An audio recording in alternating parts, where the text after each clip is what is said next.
সুন্দর প্রশ্ন করলেন যে আমরা বকরি ঈদে কেন গরু ছাগল কোরবানি দেই। বকরি ঈদ না হলে কি কোরবানি দিতে পারবো? যে কোনো পশুর কথা বলতে পারো। প্রশ্ন করছি বকরি ঈদ বাদে অন্য সময় কোরবানি দিলাম, এটার কি অনুমতি আছে? না, আমার প্রশ্নটা হলো বকরি ঈদের সময় নিয়ে আর অন্যান্য সময়গুলো। আচ্ছা ঠিক আছে, দুটোর উত্তর দিচ্ছি। বকরি ঈদে যেটা হয়, আল্লাহ পবিত্র করে বলছেন সূরা হজ অধ্যায় নম্বর 22, আল্লাহ সুবহানাহু ওয়া তাআলার কাছে মাংস বা রক্ত পৌঁছায় না, আল্লাহর কাছে পৌঁছায় তোমাদের তাকওয়া। অন্য ধর্মে এরকম না। অন্যান্য ধর্মে উৎসর্গের সময় পশু বলি দিয়ে ফেলে রাখে একটা বেদিতে একজন দেবতার সামনে, সেটা খায় কে? ঈশ্বর খান। ইসলাম ধর্মে যখন কোরবানি দেই আমরা কি করি? কমপক্ষে 1/3 অবশ্যই গরিব লোককে দিতে হবে, 1/3 দেব আত্মীয় আর বন্ধুদের, বাকিটা নিজের জন্য রাখবো। নিজের জন্য ম্যাক্সিমাম 1/3 রাখতে পারবেন। চাইলে আপনি পুরোটাই দান করে দিতে পারেন। তাহলে যখন কোরবানি দিচ্ছি তখন কি করছি? মানুষ জাতির উপকার করছি, আমরা তাদের জন্য খাবার দিচ্ছি। এখন কাউকে খাবার দেয়া এটা কি ভালো না খারাপ? খাবার দেয়া যাতে মানুষ উপকার পেতে পারে, এটা কি ভালো না খারাপ? ভালো। মানুষের জন্য এটা ভালো না খারাপ? ভালো। তাহলে ইসলাম হচ্ছে মানবতার ধর্ম। আপনি প্রশ্ন করতে পারেন যে প্রাণীদের কেন হত্যা করা হচ্ছে? মানুষের জন্য ভালো, কিন্তু প্রাণীদের জন্য কি হচ্ছে? সত্যি বলতে একজন মুসলিম শুধুমাত্র ভেজ খাবার খেয়েও ভালোভাবে ধর্ম পালন করতে পারে। ননভেজ খাওয়া ইসলামের জন্য বাধ্যতামূলক না। তবে আল্লাহ যেহেতু আমাদেরকে অনুমতি দিয়েছেন ননভেজ খেতে, তাহলে আমরা সেটা খাবো না কেন? আল্লাহ পবিত্র কোরআনে বলেছেন সূরা মাইদা অধ্যায় নম্বর 5 আয়াত নম্বর 1, সেই চতুষ্পদ প্রাণীর মাংস খাও যেগুলো তোমাদের জন্য হালাল করা হয়েছে। আল্লাহ বলেছেন সূরা নাহল অধ্যায় 16 আয়াত নম্বর 5, তিনি চতুষ্পদ প্রাণী সৃষ্টি করেছেন যাতে করে তোমরা উপকার পেতে পারো এবং তাদের মাংস খেতে পারো।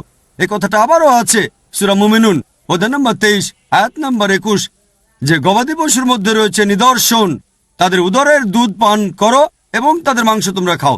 তাহলে যেহেতু আল্লাহ আমাদের অনুমতি দিয়েছেন, তাহলে ননভেজ খাবো না কেন?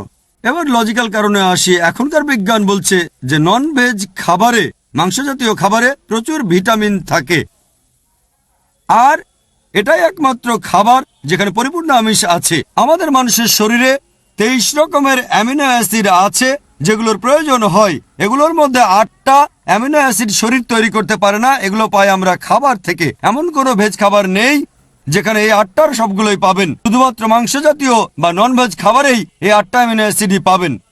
এছাড়াও যদি আপনারা দাঁত পরীক্ষা করেন তৃণভোজী প্রাণীদের, গরু, ছাগল, ভেড়া, তাদের দাঁতগুলো সমান, তারা শুধু ভেজ খাবার খায়, মাংস খেতে পারে না।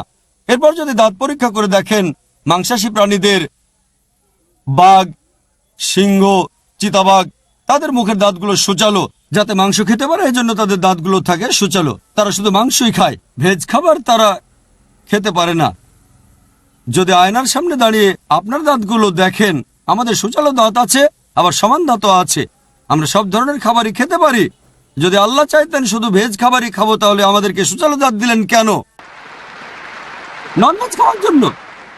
এছাড়াও তৃণভোজী প্রাণীদের যে পরিপাকতন্ত্র, গরু, ছাগল বা ভেড়ার শুধু ভেজ খাবার হজম করতে পারে, ননভেজ হজম করতে পারে না। আর মাংসাশী প্রাণীদের পরিপাকতন্ত্র, বাঘ, চিতাবাঘ, সিংহ শুধু মাংস হজম করতে পারে, ভেজ হজম করতে পারে না। আবার মানুষের যে পরিপাকতন্ত্র, সেখানে আছে ক্ষুদ্রান্ত এবং বৃহদান্ত্র, ভেজ খাবার হজম করতে পারে, নন ভেজ হজম করতে পারে। যদি আল্লাহ চাইতেন যে আমরা শুধু ভেজ খাবারই খাবো, তাহলে দুটোই হজমের পরিপাকতন্ত্র দিলেন কেন?